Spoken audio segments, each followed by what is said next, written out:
ବୁଢ଼ା ବୁଢ଼ୀଙ୍କ ଚିଙ୍ଗୁଡ଼ି ଝୋଳ। ଏକ ସୁନ୍ଦର ଗାଁରେ ଜଣେ ବୁଢ଼ା ଓ ଜଣେ ବୁଢ଼ୀ ରହୁଥିଲେ। ସେମାନେ ବହୁତ ଗରିବ ଥିଲେ, କିନ୍ତୁ ମନରେ ବହୁତ ଧନୀ, ଦୟାଳୁ ଓ ସତ୍ୟବାଦୀ। ବୁଢ଼ା ଦିନ ସାରା କଷ୍ଟ କରି ଜଙ୍ଗଲରୁ କାଠ ଆଣୁଥିଲେ, ଆଉ ବୁଢ଼ୀ ଘରେ ରହି ଖାଇବା ପକାଉଥିଲେ। ଗୋଟିଏ ଦିନ ବୁଢ଼ା କହିଲେ, ହେ ବୁଢ଼ୀ, ଆଜି ମୋର ମନେ ହେଉଛି ଚିଙ୍ଗୁଡ଼ି ଝୋଳ ଖାଇବାକୁ। ତୁମେ ଯଦି କିଛି ଚିଙ୍ଗୁଡ଼ି ଆଣିଦିଅ, ମୁଁ ଭଲ ଭାବେ ଝୋଳ ପକାଇ ଖାଇବି। ବୁଢ଼ୀ ହସି କହିଲା, ଆମ ପାଖରେ ଟଙ୍କା କେଉଁଠୁ? ତଥାପି ମୁଁ ଚେଷ୍ଟା କରିବି। ସେ ଗାଁ ପାଖର ନଦୀକୁ ଗଲା। ସେଠାରେ କିଛି ମାଛଧରା ଲୋକ ଚିଙ୍ଗୁଡ଼ି ଧରୁଥିଲେ। ବୁଢ଼ୀ ନମ୍ର ଭାବେ କହିଲା, ଭାଇମାନେ, ମୋତେ କିଛି ଚିଙ୍ଗୁଡ଼ି ଦିଅନ୍ତୁ। ଘରେ ଆମେ 2 ଜଣ ଖାଇବାକୁ ଇଚ୍ଛା କରିଛୁ। ମାଛଧରାମାନେ ତାଙ୍କ ଦୁଃଖ ଦେଖି କିଛି ଛୋଟ ଚିଙ୍ଗୁଡ଼ି ଦେଇଦେଲେ। ବୁଢ଼ୀ ବହୁତ ଖୁସି ହୋଇ ସେଗୁଡ଼ିକ ନେଇ ଘରକୁ ଫେରିଲା। ଘରକୁ ଆସି ସେ ମସଲା ବାଟିଲା। ସୋରିଷ, ରସୁଣ, ଲଙ୍କା, ହଳଦୀ। ତାପରେ ମାଟିର ହାଣ୍ଡିରେ ଚିଙ୍ଗୁଡ଼ି ଝୋଳ ପକାଇଲା। ସାରା ଘରେ ସୁଗନ୍ଧ ଖେଳିଗଲା। ବୁଢ଼ା ବାହାରୁ ଆସି ସୁଗନ୍ଧ ଶୁଙ୍ଘି କରି କହିଲେ, ବୁଢ଼ୀ କେତେ ସୁଆଦିଆ ତରକାରୀ କରିଛି।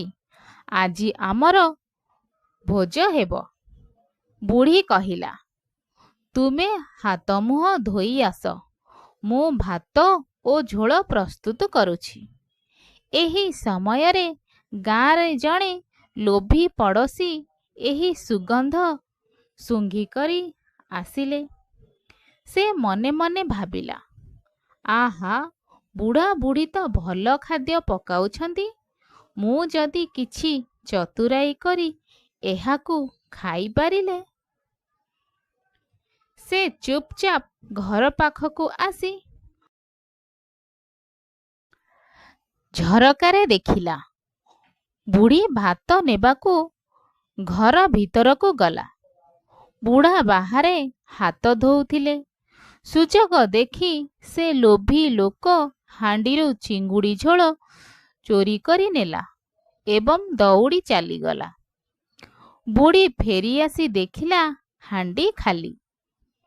ସେ ଆଶ୍ଚର୍ଯ୍ୟ ହୋଇ କହିଲା, ହେ ବୁଢ଼ା, ଆମର ଝୋଳ କେଉଁଠି ଗଲା? ବୁଢ଼ା ଦୁଃଖରେ କହିଲେ, ହାୟ, ଆମେ ତ ଖାଇପାରିଲୁନି। 2 ଜଣେ ବହୁତ ଦୁଃଖ ପାଇଲେ, କିନ୍ତୁ ସେମାନେ ଧୀର ହୋଇ ରହିଲେ। ବୁଢ଼ୀ କହିଲା, ଚିନ୍ତା କରନି, ଆମେ ପୁଣି ଦିନେ ଚିଙ୍ଗୁଡ଼ି ଝୋଳ କରିବା। କିନ୍ତୁ ଭଗବାନ ସବୁ ଦେଖୁଥିଲେ। ପରଦିନ ସେହି ଲୋଭୀ ଲୋକ ଝୋଳ ଖାଇ ବିମାର ହୋଇ ପଡ଼ିଲା। ତାର ପେଟ ଯନ୍ତ୍ରଣା ହେବା ଆରମ୍ଭ ହେଲା। ସେ ବୁଝିଗଲା ଯେ ଚୋରି କରି ଖାଇବାର ଫଳ ଏହିଟା। ସେ ଲଜ୍ଜା ପାଇ ବୁଢ଼ା ବୁଢ଼ୀଙ୍କ ପାଖକୁ ଆସି କହିଲା, ମୋତେ କ୍ଷମା କରନ୍ତୁ। ମୁଁ ଆପଣମାନଙ୍କର ଝୋଳ ଚୋରି କରିଥିଲି। ଏବେ ମୁଁ ତାର ଫଳ ପାଉଛି। ବୁଢ଼ା ବୁଢ଼ୀ ଦୟାଳୁ ଥିଲେ। ସେମାନେ କହିଲେ, ଠିକ୍ ଅଛି, ତୁମେ ତୁମ ଭୁଲ ବୁଝିଛ। ଆଉ କେବେ ଏମିତି କରିବନି।